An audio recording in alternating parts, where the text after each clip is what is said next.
আসসালামু আলাইকুম সুপ্রিয় দর্শক, আজকের ভিডিও হচ্ছে খলিফা হারুনুর রশিদের জীবনের একটি উল্লেখযোগ্য ঘটনা নিয়ে।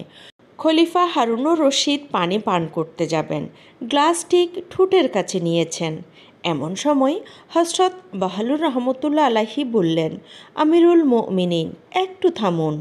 পানি পান করার আগে আমার একটি প্রশ্নের উত্তর দিন। খলিফা হারুনুর রশিদ বললেন, বলো, কী জানতে চাও? বাহলুল রহমতুল্লাহ আলাইহি বললেন, মনে করুন আপনি প্রচণ্ড তৃষ্ণার্ত হয়ে এমন এক মাঠে আছেন যেখানে পানি নেই। পিপাসায় আপনার প্রাণ ওষ্ঠাগত।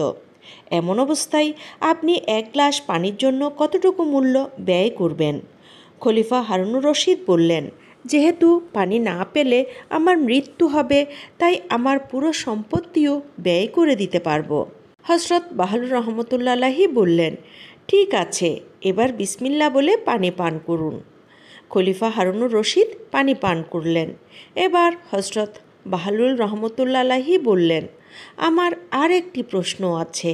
খলিফা বললেন, বলো। বাহলুল রহমতুল্লাহ আলাইহি বললেন, এই পানি যদি আপনার শরীর থেকে বের না হয়, পেটেই জমা থাকে, প্রস্রাব বন্ধ হয়ে যায়, সেই পানি বের করবার জন্য কত টাকা ব্যয় করবেন? প্রস্রাব বন্ধ হলে তো আমি সহ্য করতে পারবো না, মারা যাব। জীবন বাঁচাতে একজন ডাক্তার যতটা চাই ততটাই দিয়ে দিব, আমার পুরো রাজত্ব চাইলেও দিয়ে দিব। হযরত বাহলুল রহমতুল্লাহ আলাইহি বললেন, তাহলে বোঝা গেল আপনার পুরো রাজত্ব এক গ্লাস পানির দামের সমানও নয়। মাত্র এক গ্লাস পানি পান করতে বা বের করতে আপনি পুরো রাজত্বও দিয়ে দিতে চান।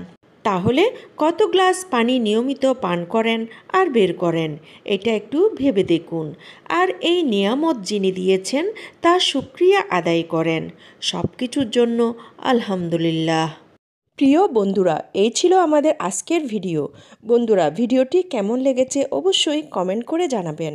আর ভিডিওটি যদি ভালো লেগে থাকে তাহলে এখনই আমাদের চ্যানেলটি সাবস্ক্রাইব করে পাশে থাকা বেল আইকনটি প্রেস করে দিন। তাহলে দেখা হবে আবার নতুন কোনো ভিডিওতে। সে পর্যন্ত সবাই ভালো থাকুন, সুস্থ থাকুন। আল্লাহ সবাইকে নেক হায়াত দান করুক, ঈমান ও আমল নিয়ে কবরে যাওয়ার তৌফিক দান করুক। আমিন।